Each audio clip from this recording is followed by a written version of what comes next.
temos, isso é certo, partidos em excesso, são muitos partidos, sem linhas ideológicas claras, verdadeiros sacos de gatos, mais ou menos como era o MDB na época do regime militar, né? Você era contra o regime militar, você estava no MDB, mas ali tinha de tudo, inclusive liberais, né?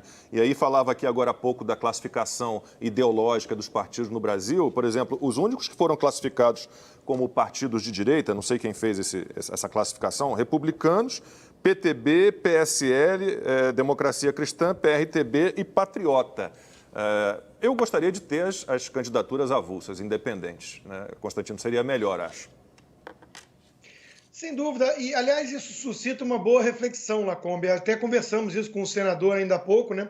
Sobre a questão da base programática. Temos partido de mais e princípio de menos, né? São todos quase fisiológicos e estão ali para atender os interesses dos seus donos, dos caciques partidários. O próprio modelo beneficia isso, o próprio fundo partidário ajuda isso. Então é tudo feito para que esses donos do poder continuem com o poder e sem necessariamente atender aos interesses públicos. Mas, ao mesmo tempo, veja quem são os dois favoritos aí, segundo os institutos de pesquisa, que pouca gente leva a sério, né? Mas quem são os dois favoritos para a eleição presidencial do ano que vem? Lula, o ex-presidiário descondenado pelo Supremo, que é maior do que o PT, e sempre foi, nunca criou uma liderança, porque o PT ele tem uma visão claramente ideológica, ele é um partido de esquerda, ninguém pode negar isso.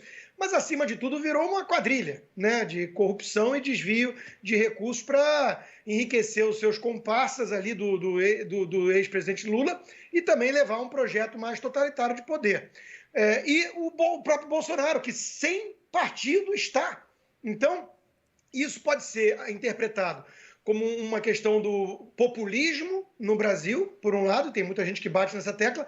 Por outro lado, existe uma alternativa de interpretação aqui, pelo menos no que tange o presidente Bolsonaro, de que ele incorpora como indivíduo, né, ideias que estão justamente ausentes da arena política. E aí a gente vê o seguinte, quem é de fato direita? Quem é que representa valores mais conservadores e tudo mais de costumes e um liberalismo econômico no Brasil hoje? Não tem praticamente ninguém assumindo essas bandeiras de forma aberta. Não tem. Né? Então, existe um vácuo à direita no Brasil. E o presidente Bolsonaro ele passou a ser maior do que qualquer partido nesse aspecto e, inclusive, tornou o PSL um partido gigante, um partido que tem dono, que é do Bivar, e, como eu lembrei, caminhava para a direção do Livres, que é uma turma de liberal na economia e totalmente progressista em costumes, ou seja, uma turma mais centro-esquerda. Né? Então, cadê a direita na política brasileira? Não existe muito, né? Então, eu acho que a gente tem que refletir por aí. Os partidos não representam bases programáticas, não tem muita ideologia clara, e, ao mesmo tempo, falta no Brasil partido que se assuma mais conservador.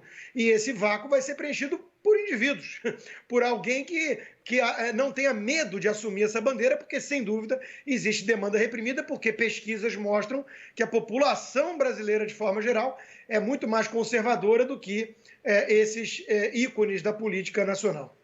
O ideal é que a gente não tivesse nem fundo eleitoral, nem fundo partidário, a gente não tivesse tanto dinheiro envolvido em criação de partido, em verbas partidárias, criação de legendas de aluguel. Essa é uma situação muito delicada, a gente precisava de alguma forma escapar disso e já foi comprovado que você não precisa ter tanto dinheiro assim para fazer uma campanha política hoje em dia. Então seria o caso, Silvio, de a gente ter, né, se livrar disso, desse fundo eleitoral, desse fundo partidário. A gente tentou, né, alguns deputados, alguns parlamentares tentaram, né, eliminar esses fundos bilionários, né, na época em que começou ali coronavírus, chegou e tal, tentaram reverter toda essa verba para isso, para o combate à Covid, mas não foi possível. Então é um grande negócio, no fim das contas, então linha ideológica, você vota em alguém, você não sabe se a pessoa está no partido, mas você não tem a menor ideia do que essa pessoa pensa às vezes, é algo muito complicado.